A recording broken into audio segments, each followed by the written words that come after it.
Harold Lederman, the legendary unofficial judge for HBO. You've seen your fair share of good bouts, and the discussion we were having previously was the use of agents when it comes to treating cuts. The thing that you brought up was the 1-1000, adrenaline 1-1000 used overseas, and the difficulties in those camps that use them to adjust to the different, or to insist on using them over here. And what are the major obstacles? Well, the thing is that when a cutman comes from the continent, they only know how to use adrenaline 1-1000. I really feel that they should work either in conjunction with or hire a U.S. cutman who knows how to use Avatine and thrombin, which are two of the really good things that cutmen use in the United States to stop the bleeding. I mean, Avatine is very, very good. It's very expensive. Thrombin is another coagulant that they use in the United States, but they're both outlawed in Europe. In Europe, you can only use adrenaline 1-1000, and I think that a European cutman is really at a disadvantage when he has a fighter in the United States. And it's especially true now with Ricky Hatton fighting in the U.S., because Ricky Hatton's a bleeder. He brings a cutman named Mick Williamson, who's a good cutman on a continent, but who only uses adrenaline 1-1000. I really believe he's at a disadvantage. So I think that either they should learn how to use some of the coagulants that the U.S. cutmen use, or I think the fighter should hire another cutman when he comes to the United States.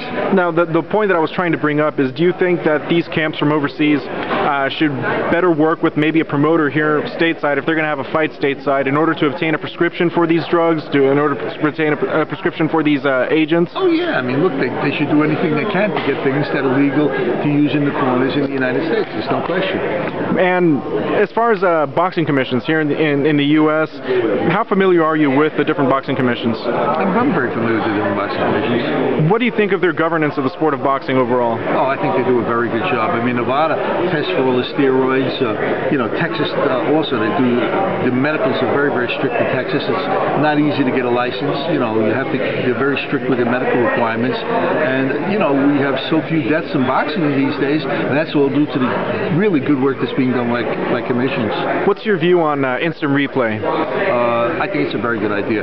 Without question, to see whether a headbutt is caused by a punch or if a cut is caused by a punch or a headbutt, for example, if a knockdown was caused by an elbow or something that the referee might not see, instant replay would do an awful lot of good in boxing. There was some news that came out. This is the last question. There's some news that came out very recently with Ricky Hatton deciding to employ Floyd Mayweather Sr.